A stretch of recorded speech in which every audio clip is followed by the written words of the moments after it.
interruptions, when, that is, they are properly enforced. In recent years, these public property rights prohibiting building expansions, new buildings, and land clearing have too often been waived, extended, traded, and just plain disregarded. There have been accusations of special treatment for favored individuals and political influence. A former deputy superintendent of the national park was overheard to say to a property owner that the conservation easement on their property need not be a concern because he considered them to be unenforceable. Various complaints began to accumulate until a few years ago, the Missouri Coalition for the Environment was compelled to file a lawsuit.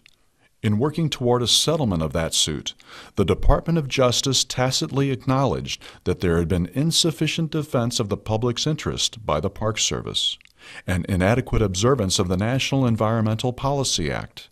Compliance with the terms of that settlement is still pending at this time. There are today a number of intrusions on the river where there had been none in 1964, many on land once protected by easements owned by the taxpayers of the United States.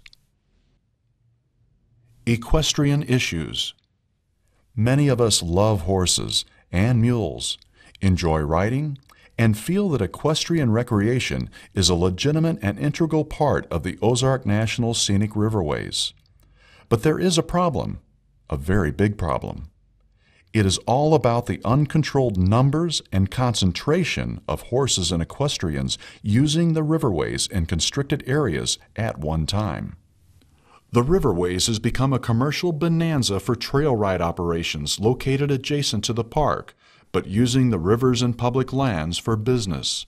These operations seem to be politically well connected, and their numbers are growing. The biggest example is the cross-country trail rides operation at Eminence on the Jacks Fork. This photo speaks for itself. On many weekends, these gatherings become huge and carnival-like. Obviously, serious damage is being done to the river users' experience, to the riverbank soils, vegetation, and habitat, and the river waters themselves. In the most notorious example, a tributary of the Jacks Fork on National Park land was actually declared unsuitable for human whole-body contact because of the concentration of horse waste in the river. This is a scandal. The Park Service response to all of this has been described as weak and timid. It has certainly not been effective. There is talk of political intimidation, but the agency has made no visible effort to effectively counteract it. Again, even those of us who support proper equestrian use of the riverways can agree that the existing situation is intolerable. Roads and motorized intrusions.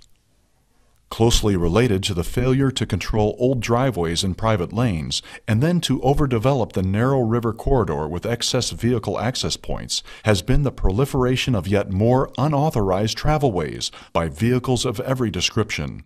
De facto vehicle trails now spread to every nook and corner of riverway land in places undreamed of even a few years ago. Pickup trucks, four-wheel drives, motorcycles, and ATVs have converged on the riverways, in part because there is no fear of consequences for illegal acts, and the agency in charge has not demonstrated the will or the capacity to enforce the law. As this reputation has spread, so has the free-for-all atmosphere and the damage to the resources. This website openly advertises the riverways as ATV-friendly. This damage threatens the integrity of the rivers, their banks, soils, plants, wildlife, and archaeology, not to mention the former peace and quiet one could once assume when setting up camp on a remote gravel bar. Such seclusion is virtually a thing of the past. There are today almost no gravel bars on the entire 134-mile length of the riverways that are inaccessible to motor vehicles, except those few on flood-risky islands. You might camp on a gravel bar and not have a vehicle drive up to your campfire at midnight, but you can't be sure. There are literally hundreds of miles of illegal travelways through every portion of the riverways. There may not be a worse example of off-road vehicle abuse in the national park system. Does it have to be this way? We can grant that the Park Service has had various difficulties and challenges along the way since 1964. But did the riverways need to suffer as much as it has to fall so short of the vision of its founders? The answer is no.